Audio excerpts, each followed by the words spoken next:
I know that she had other things she could have done today, but this is very important to me that you be here. Not only for this celebration, but for all of us to be together once more. I realize as time goes by, we do less and less. And who knows if we'll all be here next year. Yeah. I started to remember my family. Where After am I reading going the to get articles your drink? and that good book. And I remember our family reunions together. On many occasions we were together, and I remember when we all loved each other. We all still spoke to each other. We might have fussed and raised our voices, but we still loved each other. I do also remember fasting on Christmas Eve. Some of you younger ones don't know all this, and you need to know. Eating smells. Remember Christmas Eve. Christmas Eve. Yeah. And then going to midnight mass and to celebrate the birth of Christ. When he left heaven to become God-man, to be the Savior of the world from sins. The only Savior of the world, and his name is Jesus. It's not Mohammed, it's not anybody else, his name is Jesus. And I remember Grandpa. He came to America when he was 19 years old. And he later returned to Italy to find a wife. He found her washing clothes in the creek. He threw rocks her way to get her attention, and that's the way she told it to me. They married, and he brought her back to America. They had 14 children. They didn't have an easy life. And there are now only two remaining, Nell, 93, and Mary, your sister, who lives in Detroit, and I talked to her last night, and she's doing great. Grandpa had a stroke and was paralyzed and could not speak for many years.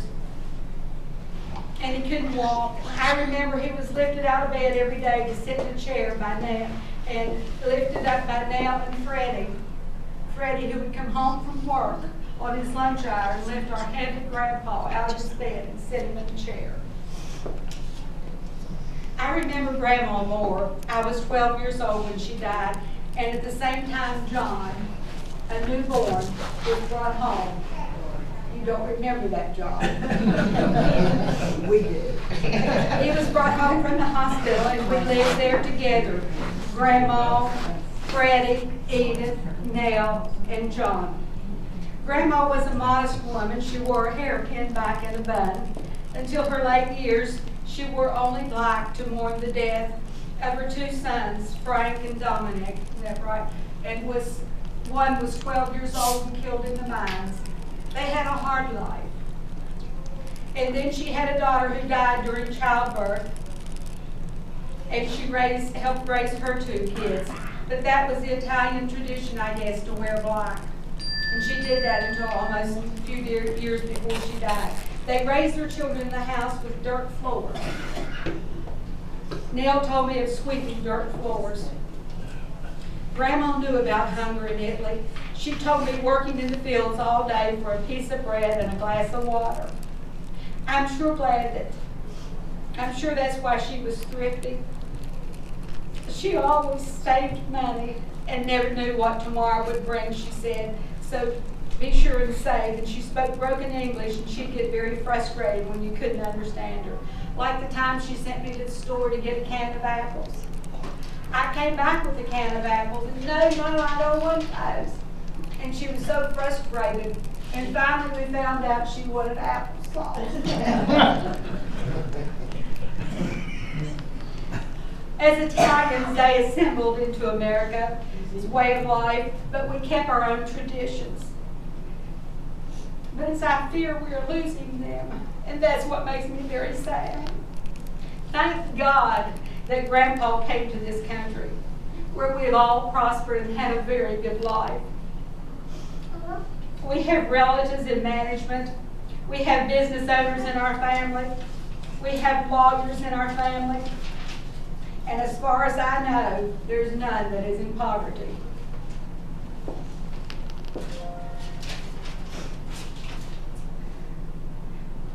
let us not forget where we came from and pass down our traditions.